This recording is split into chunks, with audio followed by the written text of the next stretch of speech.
में आपका स्वागत है। मैं मोहम्मद सिजिल।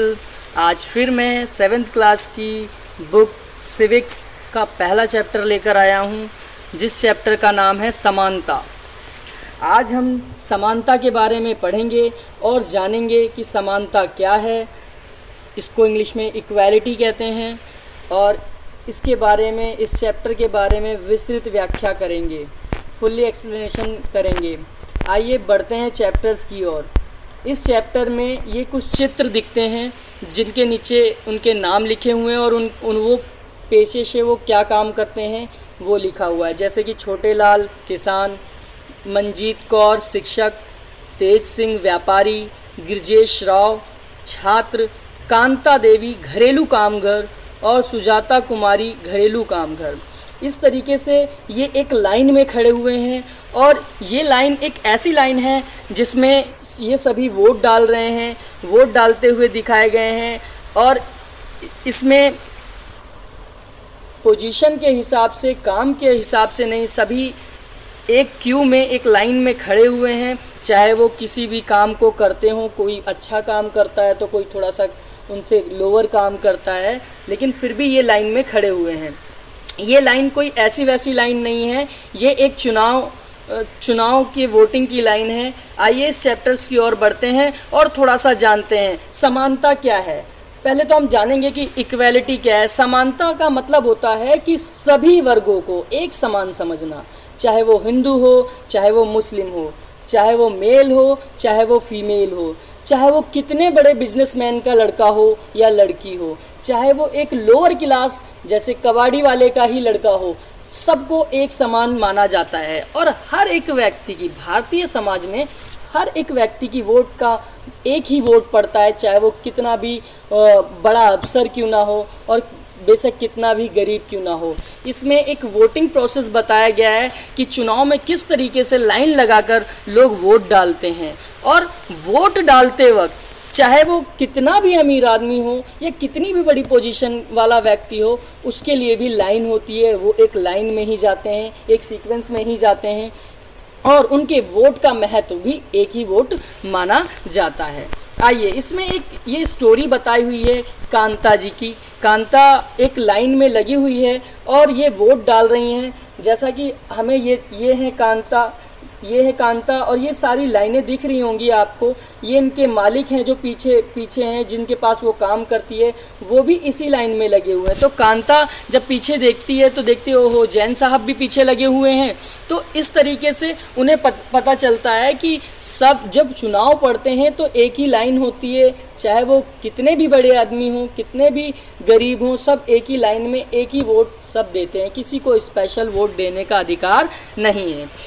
और कांता एक घरों में काम करती है और ये जैन साहब के यहाँ काम करती है। इसकी एक लड़की है और एक छोटे से मोहल्ले में, एक एरिया में ये रहती है जहाँ बहुत ही ज़्यादा गंदगी है। जब कांता अपना वोट डालती है तो वोट डालते वक्त वो इस चीज़ को याद रखती है कि जिस व्यक्ति ने हमें पाइपलाइन देने की घोषणा करी है चुनाव में, हम उसी को वोट देंगे। तो कांता इस हिसाब से अपना वोट उसी व्यक्ति को देती है जिसने पाइपलाइन डालने के लिए उनके मोहल्ले में घोषणा की है।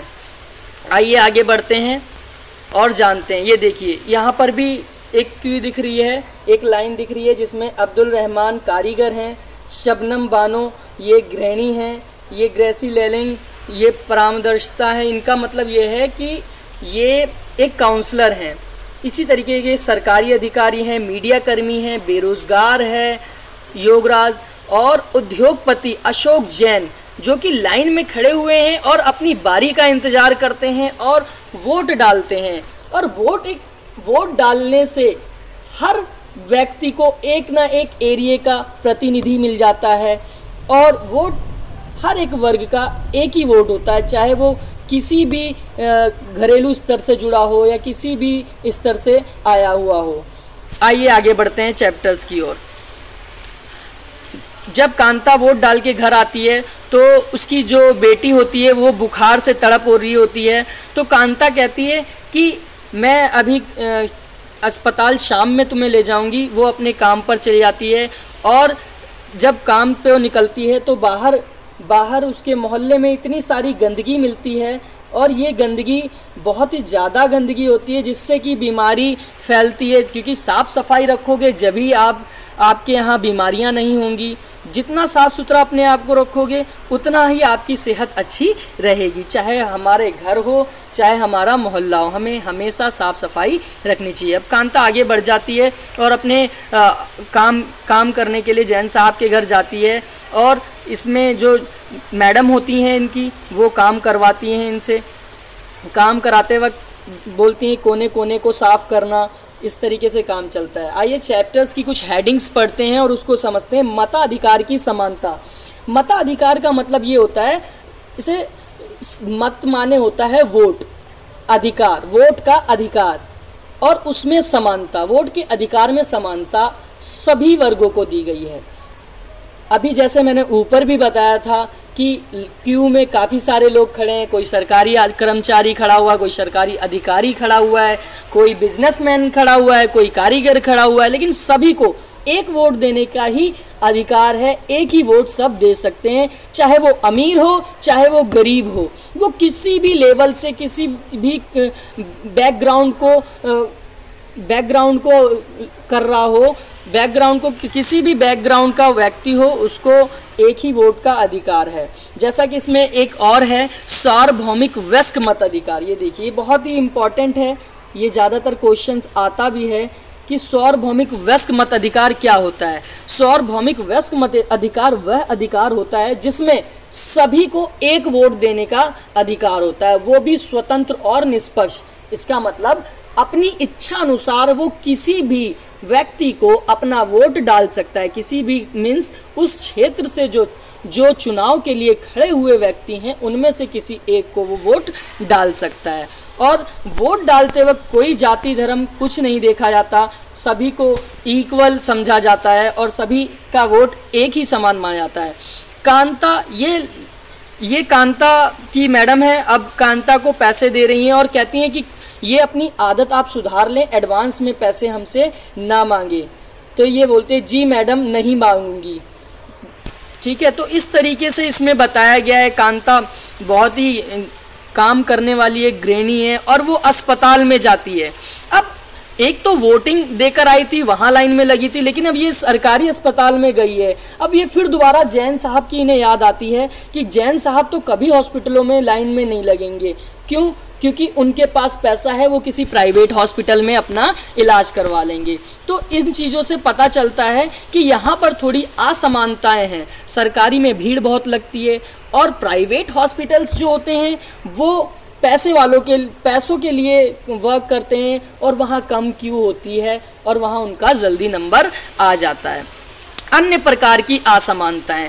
भारतीय लोकतंत्र में कई सारी समानताएं हैं, जैसे लड़की और लड़के के बीच समानता, न्याय की समानता, और ऐसे बहुत सारी चीज़ें हैं जिसमें समानताएं होती है। असमानता में हम देखें तो पुराने समय में बहुत असमानताएं हुई थी और आज के समय में जो असमानताएं हैं वो बहुत ही कम हैं, लेकिन अभी भी कुछ असमानताएं घटती रहती हैं और गाँव में ज़्यादातर ऐसा देखने को मिलता है। और ये निर्धन गरीब परिवार के साथ असमानताएं देखने को मिलती हैं। जातिगत असमानताएं भी देखने को मिलती हैं। आज भी गाँव में ये जाति और धर्म को लेकर भेदभाव किया जाता है, जो कि हमारे संविधान में एकदम ख़त्म कर दिया गया है कि जाति और धर्म के अनुसार कोई भी किसी के साथ गलत व्यवहार नहीं करेगा। अगर ऐसा कुछ करता हुआ कोई व्यक्ति पाया जाता है तो इसमें उसको कानूनी रूप से सज़ा दी जाएगी। इस तरीके से बताया गया। इसमें ओम प्रकाश वाल्मीकि जी की बात की गई है, जो कि बहुत ही बड़े साहित्य और हिंदी में इनका बहुत ही नाम प्रचलन है। ये एक बहुत ही छोटी कास्ट से बिलोंग करते थे, ये महार कास्ट से थे और ये स्कूल जब जाते थे तो इनके मास्टर इन्हें अलग थलग बिठाते थे या बिठाते ही नहीं थे इनसे, क्योंकि ये नीची कास्ट के थे, ये निचली जाति के थे और इनके साथ गलत व्यवहार किया जाता था। इनसे सारे स्कूल की खिड़कियां साफ़ करवाई जाती थी, दरवाजे साफ़ सफाई करवाए जाते थे। इस तरीके से ये नीची जाति के थे, इसलिए इनके साथ गलत व्यवहार होता था। स्कूल में टीचर्स भी इनके साथ गलत व्यवहार करते थे, लेकिन ये धीरे धीरे इन्होंने अपनी पढ़ाई करनी शुरू करी और पढ़ाई इस हद तक कर ली कि इन्होंने इस चीज़ को किताबों में व्यक्त कर दिया। इन्होंने अपनी पूरी जो स्टोरी है वो सारी की सारी अपनी किताबों में रखी। ये ओम प्रकाश की बुक है, ओम प्रकाश वाल्मीकि जी की बुक है जिसका नाम है जूठन। इसमें इन्होंने अपनी पूरी की पूरी स्टोरी बताई है कि किस तरीके से निचली जाति के व्यक्तियों के साथ भेदभाव किया जाता है। और ये भेदभाव ये आज भी, अब तो मोस्टली 80% ख़त्म हो गया, लेकिन 20% आज भी गांव में विद्यमान है, आज भी गांव में देखने को मिलता है। और इनके साथ जो जिधर ये रहते थे, इनका जो घर था वो गांव से थोड़ा सा अलग थलग रखा गया था। और इनके जो मम्मी पापा थे ये लोग जाकर बड़े ऊंची जाति के घरों में काम करते थे। तो इस तरीके से ये सारी चीज़ें ये देखते थे और बहुत ही गलत व्यवहार, इनसे गंदगी साफ़ करवाई जाती थी और कहते थे कि ये दलित फैमिली के हैं, इनसे गंदा ही काम करना इनका काम है। और ऊंची कास्ट वाले और ऊंची जात वाले इनका शोषण भी किया करते थे। इनको पानी के लिए तरसना पड़ता था। जब कुएं में पानी निकालने जाते थे तो इनको वहाँ खड़ा रहना पड़ता था, ये अपने हाथ से पानी नहीं निकाल सकते थे। जब कोई ऊंची जात का कास्ट का व्यक्ति आएगा, पानी भरेगा कुएं से, तो वो अपने बर्तन से इनके बर्तन में दूर से ही डालेगा। इस तरीके की घटनाएं भी देखने को हमें मिलती थी।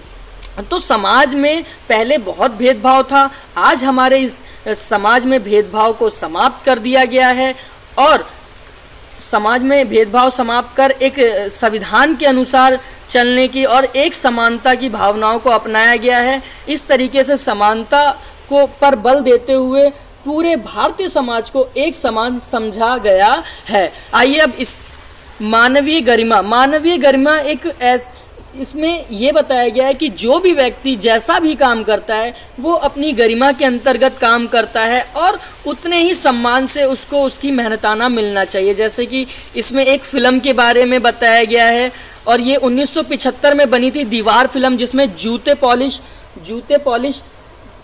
पॉलिश करता हुआ एक लड़का दिखाया गया था और उसने जूते पॉलिश करे लड़के ने, और जब वो उसके मालिक ने वो जूते पहने और उसको पैसे फेंक कर दिए तो उसने उस पैसे को लेने से ही मना कर दिया, क्योंकि उसने मेहनत करी है।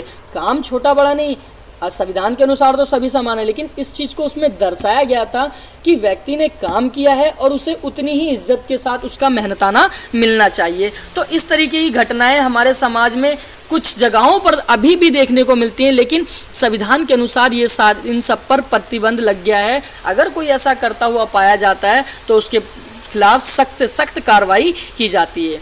भारतीय लोकतंत्र में समानता। भारत एक लोकतांत्रिक देश है जिसमें समानता पर अत्यधिक बल दिया गया है। समानता इक्वालिटी को दर्शाता है। सभी व्यक्ति इक्वल हैं, चाहे वो किसी भी कास्ट के हों, किसी भी रिलीजन्स के हों, वो कोई भी उनका बैकग्राउंड हो, अमीर हो गरीब हो, ये मैटर नहीं करता है। सभी जाति धर्म के अनुसार भी एक समान है। देखिए जैसा कि इनमें सब में बताया गया है और सभी को शैक्षिक अधिकार हैं और हमारे संविधान में व्यक्तिगत मौलिक अधिकार भी दिए गए हैं और इन अधिकारों के माध्यम से ही आज व्यक्ति अपने आप को कहीं भी व्यक्त कर सकता है और कहीं भी आता जाता है, अपनी स्वतंत्रताओं को दर्शाता है। जैसा कि आप इस चित्र में देख रहे हैं, ये एक संसद का चित्र है और इसमें सभी व्यक्ति खड़े हुए हैं संसद को पकड़े हुए। तो इस चित्र में दर्शाया गया है कि जो भी हम व्यक्ति चुनाव के माध्यम से चुनते हैं वो संसद में जाते हैं और वो संसद में जब जाते हैं तो ये एक तरीके से, जैसा कि ये यहाँ लिखा है, संसद हमारे लोकतंत्र का आधार स्तंभ है और हम अपने नवनिर्वाचित प्रतिनिधियों के माध्यम से उसमें प्रतिनिधित्व पाते हैं। देखो हम लोग जिन्हें चुनते हैं वो संसद में बैठते हैं और वो हमारे लिए नियम और कानून बनाते हैं। और हम जब चुनते हैं अपने वोट के माध्यम से किसी व्यक्ति को चुनते हैं और वो सभी वर्गों के व्यक्तियों का काम, सभी व्यक्ति को समानता का अधिकार है, सभी तरीके का अधिकार है और कोई किसी के साथ दुर्व्यवहार नहीं कर सकता है, इसमें यही बताया गया। और जो व्यक्ति संसद जाते हैं हमारे वोट के माध्यम से और वोट पाने के बाद जब वो जाते हैं तो वो हमारे लिए कार्य करते हैं और वो हमारे प्रति उत्तरदायी होते हैं। हम उनसे पूछ सकते हैं कि वो क्या कर रहे हैं, हमारे लिए क्या क्या कर रहे हैं और हमारी ज़रूरतों को देख रहे हैं नहीं देख रहे हैं, हमारी ज़रूरतों को पूरा कर रहे हैं नहीं कर रहे हैं, ये सारी चीज़ें इसके अंतर्गत आती हैं। और इसमें बताया गया है जो शैक्षिक अधिकार के तहत 6 से 14 वर्ष के बच्चों को फ्री निःशुल्क अनिवार्य शिक्षा दी जाती है। उसके साथ साथ मध्यवर्ती भोजन, दोपहर का भोजन भी दिया जाता है, जैसा कि ये उत्तराखंड की एक शासकीय शाला में बच्चों को उनका मध्य भोजन परोसा जा रहा है। तो इस तरीके से हमारी सरकार समय समय पर शिक्षा को लेकर, समानताओं को लेकर स्कूलों के माध्यम से नई नई योजनाएं और लोगों तक बेनिफिट पहुंचाती है, जिससे लोगों का समाज का विकास किया जा सके। और इस तरीके से इस चैप्टर में इन चीज़ों को दर्शाया गया है। और ये एक चित्र डॉक्टर भीमराव अंबेडकर, जो कि जिन्होंने हमारे संविधान को रचा है, हमारे संविधान का निर्माण किया है, इनका बहुत बड़ा योगदान है दलितों का उत्थान के लिए। इन्हें दलितों का मसीहा भी कहा गया है। ये जो चित्र दिख रहा है ये डॉक्टर भीमराव अंबेडकर जी का है और इस चित्र में ये साफ साफ बताया गया है, इस चित्र के माध्यम से इन्होंने अपनी आत्म सम्मान की बात करी है और ये दलितों के लिए हमेशा आवाज़ उठाते रहे और इन्होंने हमारे भारतीय समाज में सभी व्यक्तियों को एक समान समझा है, और चाहे वो किसी भी धर्म का हो, किसी भी जाति का हो, चाहे वो ऊंची जाति हो, चाहे वो नीची जाति हो। और इन्होंने नीची जाति के उत्थान के लिए भारतीय संविधान में रिजर्वेशन, आरक्षण तक की भी मांग करी है। अब इसकी जो अगली हेडिंग है वो है अन्य लोकतंत्रों में समानता के मुद्दे। देखिए, लोकतंत्र में समानता का मुद्दा एक समान है और अन्य देशों में भी, जैसे अफ्रीका में, दक्षिण अफ्रीका में गोरे काले को लेकर भेदभाव हुआ था, इसका विरोध विश्वव्यापी पूरे विश्व में हुआ था और अन्य देशों में भी हुआ था। और इनके बीच ऐसे कई सारे हम देख सकते हैं, जब हम दूसरे देशों की भी बात करते हैं तो वहाँ पर भी हमें असमानताएं देखने को मिलती हैं और ये घटनाएं मिलती हैं। जैसे कि यहाँ गोरे और कालों के बीच था कि वो सीट पर बैठकर नहीं जाते थे, कालों को उठा दिया जाता था, गोरे खड़े होकर जाते थे, उनके चर्च अलग अलग होते थे। तो इस तरीके से देखें तो कई सारी असमानताएं अन्य देशों के संविधानों में भी असमानताएं देखी गई थी, जिनको हटाकर समानता लाई गई और उन पर इम्प्लीमेंट किया गया, उनको ठीक किया गया। जैसे इसमें ये बताया गया कि नागरिक अधिकार आंदोलन, सिविल राइट्स मूवमेंट्स जो चलाया गया, जिसमें यही गोरे काले को लेकर, अफ्रीकन और अमेरिकन को लेकर भेदभाव किया जाता था, उसको हटाया गया। और इस तरीके से इनके चर्च अलग होते थे, स्कूल अलग होते थे, ठीक है। तो इस तरीके से इन्हें बड़ा भेदभाव झेलना पड़ता था। इन चीज़ों को पूरे विश्व में आज समाप्त कर दिया गया है। पूरे विश्व में इन चीज़ों को, इन दुर्व्यवहारों को ख़त्म करके सबको इक्वल, एक समान समझा गया है और किसी के साथ दुर्व्यवहार नहीं किया जाता है, चाहे वो अब स्कूल हो, चाहे वो समाज हो, सोसाइटी हो, या कि कोई भी स्टेट हो, राज्य हो, सभी को एक समान समझा जाता है। और समानता का मतलब ही और समानता का अर्थ ही यही होता है कि सभी को इक्वल समझना, एक समान समझना, उसकी जाति और धर्म पर ध्यान ना देकर मानवता पर ध्यान देना ही सबसे बड़ा धर्म है। और भारतीय सरकार और भारत का संविधान सभी को एक समान, एकता में बांधता है और समानता से ही व्यक्ति अपने व्यक्तित्व को भी निखारता है और समानता के अंतर्गत रहकर वो अपने सारे कार्यों को भी करता है। और इस तरीके से ये चैप्टर ख़त्म हो गया है। नहीं, इसमें अभी एक हेडिंग और है, लोकतंत्र की चुनौती। लोकतंत्र को चुनौती, समानता को स्थापित करना ही लोकतंत्र की चुनौती है। और लोकतंत्र तभी होता है जहां सभी को एक समान समझा जाए, किसी के साथ भेदभाव ना किया जाए, तो वहाँ समानता ही मानी जाती है। और ये लोकतंत्र का सबसे बड़ा स्तंभ भी है, लोकतंत्र के अंतर्गत सबसे महत्वपूर्ण अंग और राइट्स के तौर पर भी आता है। तो इस तरीके से ये चैप्टर्स ख़त्म हुआ। और अगर ये चैप्टर्स या ये वीडियो आपको अच्छी लगी हो तो प्लीज़ इसे लाइक करें, शेयर करें और चैनल सब्सक्राइब करना ना भूलें। Ready to teach. Thank you, धन्यवाद।